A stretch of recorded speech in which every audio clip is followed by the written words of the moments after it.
ఇక్కడ ప్రభుత్వ వ్యతిరేకత ప్రభావంతో వి సతీష్ కుమార్ కు ప్రతికూల పరిస్థితి ఉందని చెబుతున్నారు.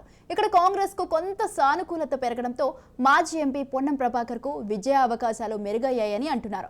గౌడ ఇతర వర్గాలు ఎక్కువగా ఉండడం బీసీ ఓటింగ్ కాంగ్రెస్ కు అనుకూలంగా మారే అవకాశాలున్నాయని చెబుతున్నారు. ఇక 2009లో గెలిచిన ప్రవీణ్ రెడ్డికి ఈసారి కాంగ్రెస్ టికెట్ దక్కకపోవడంతో అసంతృప్తితో ఉన్నారు.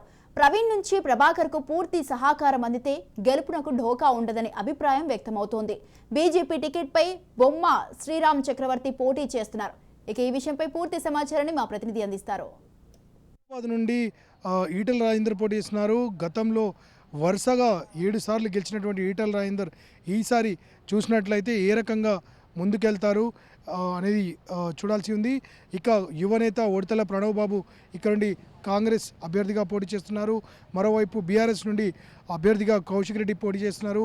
ఈసారి ఈ ఇద్దరు యువకులతో పాటు సీనియర్ అయినటువంటి ఈటెల రాజేందర్కి ప్రజలు ఏ రకంగా రెస్పాండ్ అవుతారు అనేది ఈ ఎన్నికల్లో తేలాల్సి ఉంది. ఉప ఎన్నికల తర్వాత పార్టీ మారినటువంటి ఈటెల రాజేందర్ రాష్ట్ర వ్యాప్తంగా పర్యటిస్తున్నారు. ఇటువంటి పరిస్థితుల్లో హుజురాబాద్ ప్రజలు ఏ రకంగా రెస్పాండ్ అవుతారో వేచి చూడాల్సి ఉంది.